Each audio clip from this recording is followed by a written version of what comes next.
So what I have here is Purpurite.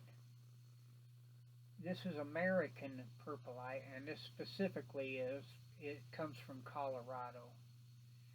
And you can see that I have like 3 different versions of it.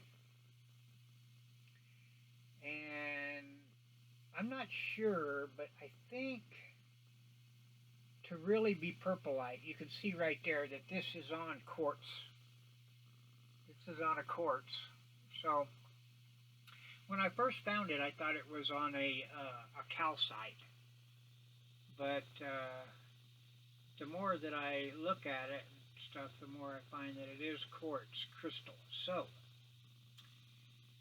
this is, you can't rub the purple off, you know. I've seen some people selling some that you can.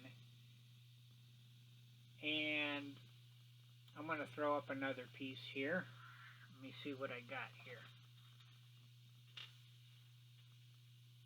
There's a bigger piece.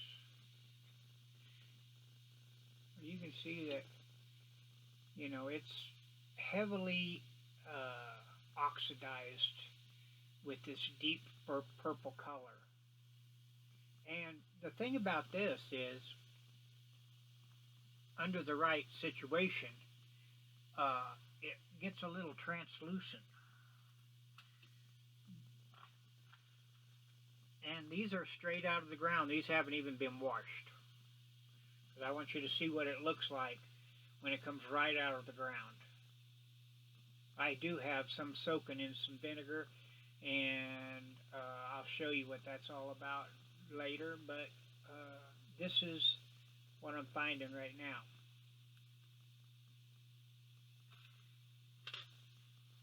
And some of it's got some very crazy quartzy characteristics, like this one right here is a key.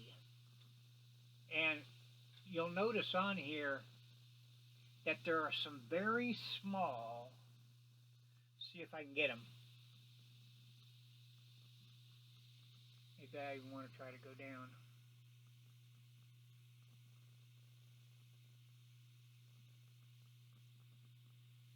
See those crystals that are forming?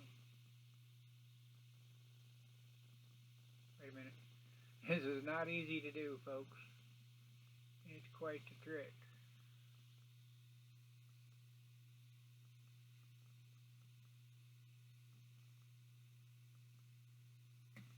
Oops, Keith.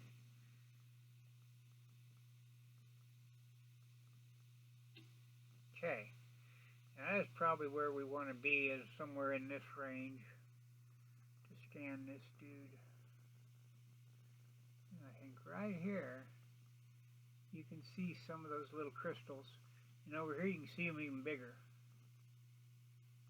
So what you got here is a specimen of Purpurite on crystal, and there's the proof of it right there. It's covering all the little individual crystals on this one side. And like I say, that's a keyed piece. That's like it's got a twin somewhere, and so is this one. This one you can see the fault in it, you know, right there. You know, right down in the middle of that dude. It's stepped. It had another crystal setting right there beside it in that area. So that's what I'm getting. I'm getting this kind of Jimmy Purpurite, and some of the jimminess goes fairly deep. But what I'm finding about this Purpurite is that this is the best kind because it's the right size. I'll show you basically what size it is up against a penny or something, up against a quarter. I'll have to zoom way out, get way up.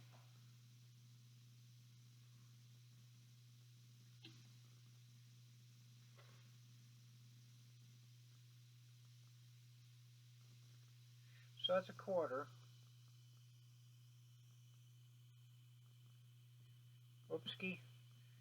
Having a lot of technical difficulties today.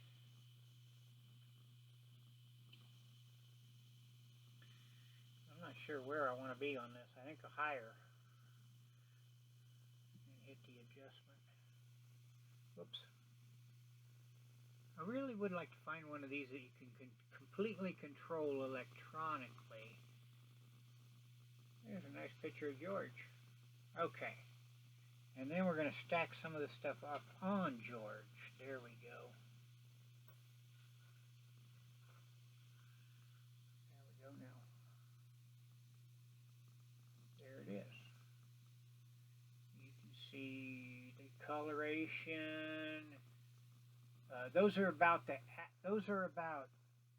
an average size. So what that is that's a pendant. And then there's a smaller size, you know, like this little one right here. You know, I'll just match those up as a pair. See, I'll just match those up as a pair with another one. Let me see if I can find one real quick like that. Everything's got a pair, they say. We're going to put that piece in there. That's going to be like one earring from one side and one earring on the other. And then you throw in a pendant piece like that. So what they get is a pendant piece and two earrings. I might actually make some of them and sell the sets out like that. And I'm sure when I've got some of this cleaning, this stuff cleans up a lot better than it looks right here. This is, like I say, right out of the ground. And I think that's the way you should see it. You know, I mean, gives you some idea of what I'm looking at.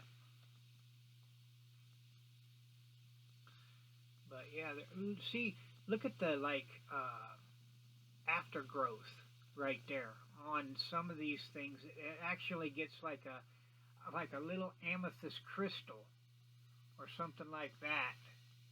And of course you can't really see all that until I clean it up. This actually looks like there may be a little piece of mica or something like that in the quartz there, or some other kind of heavy metal. Interesting.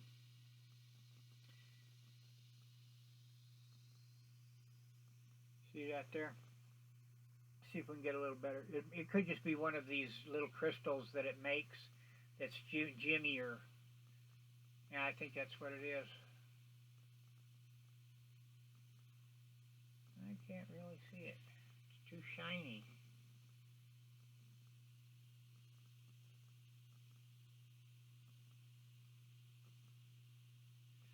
Anyway, that's what we got going on.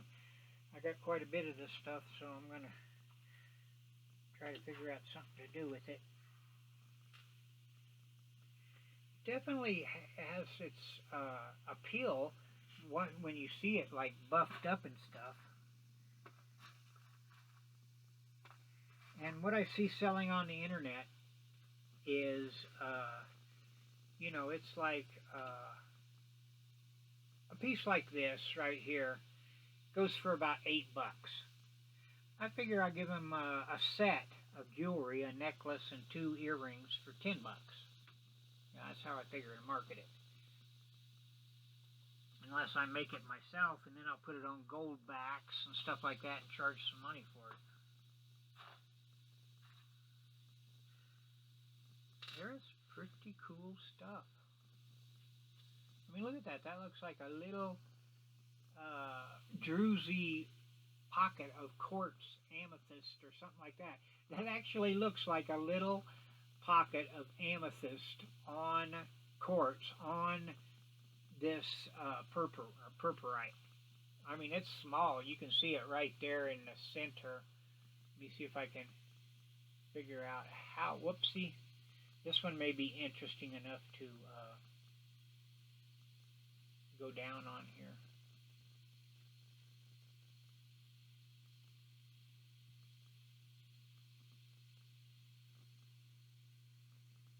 Yeah, it's got some interesting mineralization going on in it. But then I'm going to center this right over those little stones. See, there's like a little pocket of exposed quartz there in the center. I can't really get a good picture of it because that's, you know, with the thing that I got set up here, that's about the best we're going to get. But yeah, it is kind of a druzy little pocket of quartz showing through on quartz. So it's quartz on quartz, purpurite.